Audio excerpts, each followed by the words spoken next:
What's going on, guys? Today we have a Nintendo Switch and we are replacing the gaming cartridge on it. So it's not really worth, to be honest with you, like desoldering the old cartridge and just resoldering a new one to this board. It's not really worth it cost-wise, and work-wise. It's not really worth it either. It's just really inefficient. So it's more efficient just to buy this because they sell them on like Amazon for not too much. I think these are like 19 bucks, something like that. 20 bucks. Let's just round up and say 20. So I mean it's like 20 bucks to fix that. But yeah, the one that's in here, it goes right in here. You can't see it yet, maybe when we pull it out, but all the little prongs that are in there that are supposed to read the cartridge when you put the game cartridge in there, they're all broken, mangled, and bent up. And the reason for that is that it was probably put in reverse. If you put the game cartridge in reverse, it'll completely destroy the inside of this. Well, depending on how many times you do it, I'm sure people do it all the time, but yeah, it'll destroy that. So definitely be aware of that. But yeah, this is the most simple way that you can fix this yourself and for cheap. So you need the 3-point. Usually this comes with it. This is a 3-point screwdriver, and then this is just a normal 4-point. This is the one I always use. The 3-point is used to take out the long screws that are on the back here. There's 4 of them. 1, 2, 3,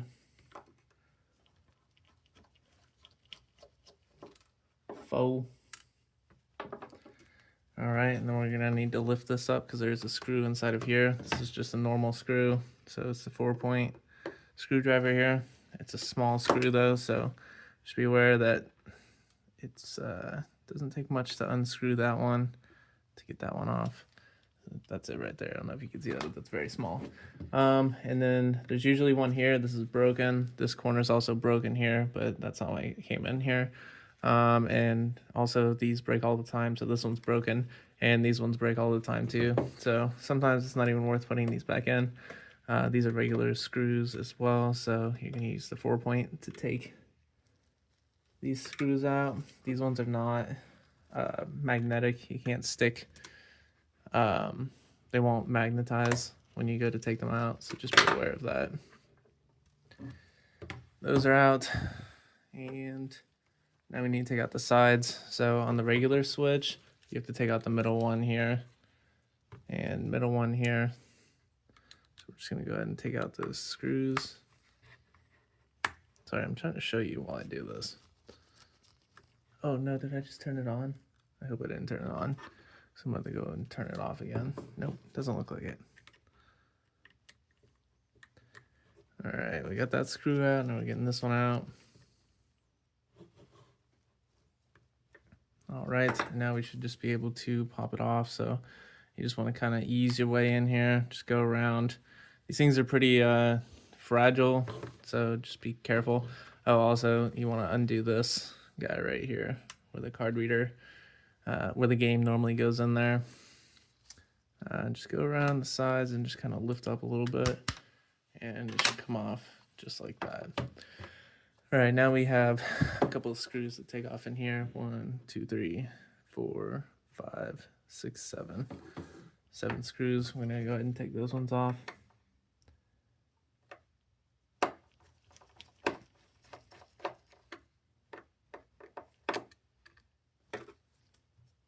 One. All right, had a customer come in there.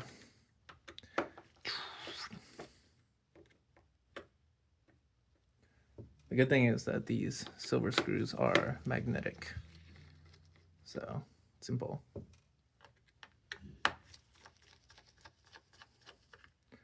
Now this is a repair that, coming from a repair shop, I say that if you have this problem, I highly recommend you try doing it yourself. And the reason for that is it very worth it to pay a repair shop? It depends on the prices. A lot of times the prices can be a little bit too high. I try to keep the price as low as possible, which is my diagnostic fee plus the parts. So the SD card reader here just kind of pops out. It does click in with that connector there, but that just comes out. But yeah, if you can if you're like a little bit handy with tools and stuff like that, I definitely recommend doing this yourself. There's not really much that you can do to break things while doing this because it's fairly simple. You do need to take the heatsink off here, so we're going to go ahead and take these screws off.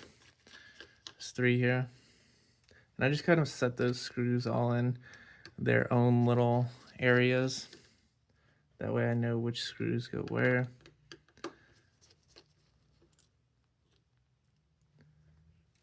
All right, when taking this off, I try to pull up right here where the bend is. That way that it doesn't get all warped. And that just pulls out like that. And then we have 3 screws here. We have 2 on top. Holding that plastic piece in there. And those should just come out. And then we have 1 right here.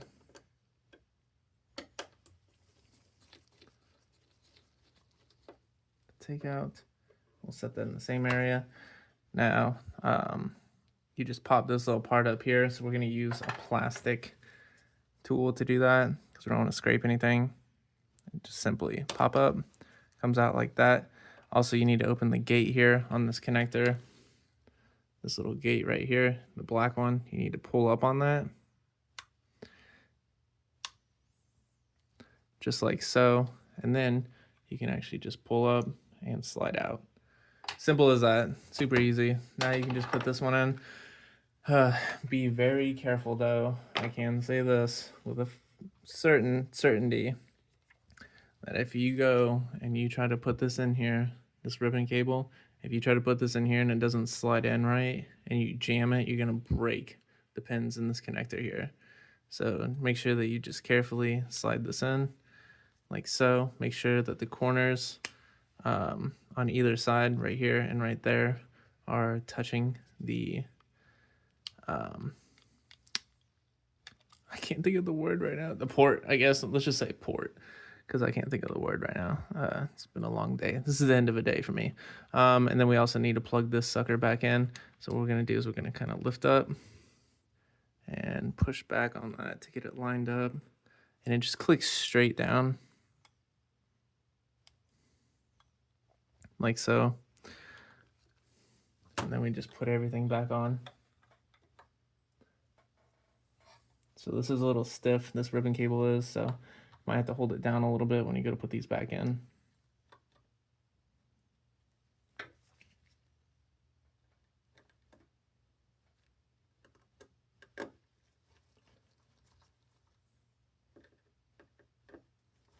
Connector, that's what it's called, connector.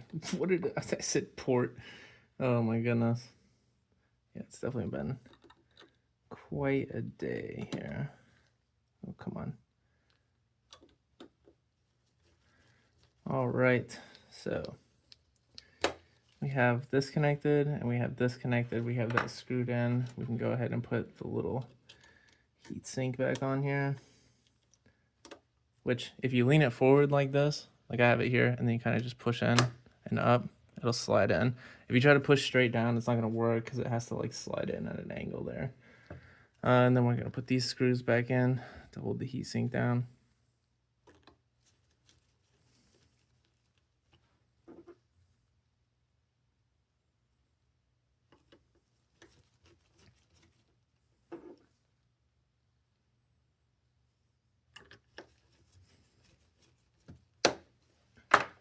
All right, now we can go ahead and put the back panel back on here. And it's just basically reverse of everything we just did. So now we need to put all these screws back in here.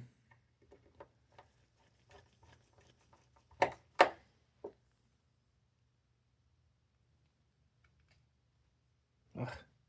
Gosh, it keeps going sideways on me.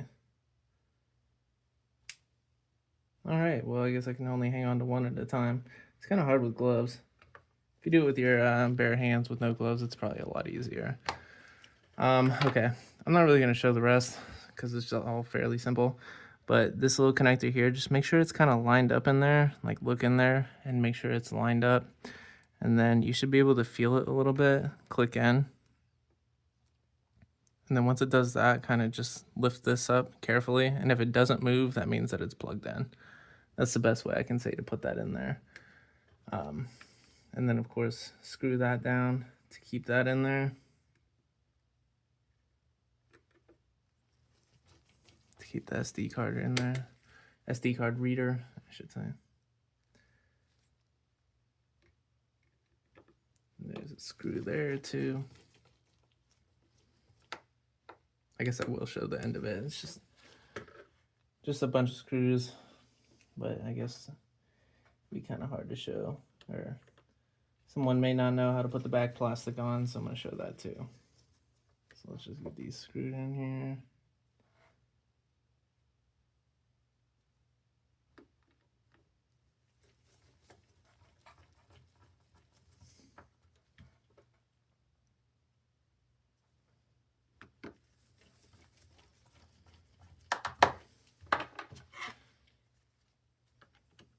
All right, and this just kind of slides on. You should just be able to put some pressure around it, and it should just like click into place.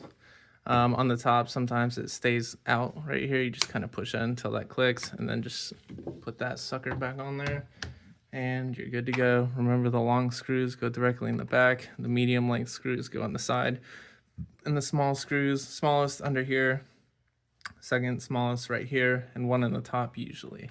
So thanks for watching, but that is how you replace the game cartridge on a Nintendo Switch.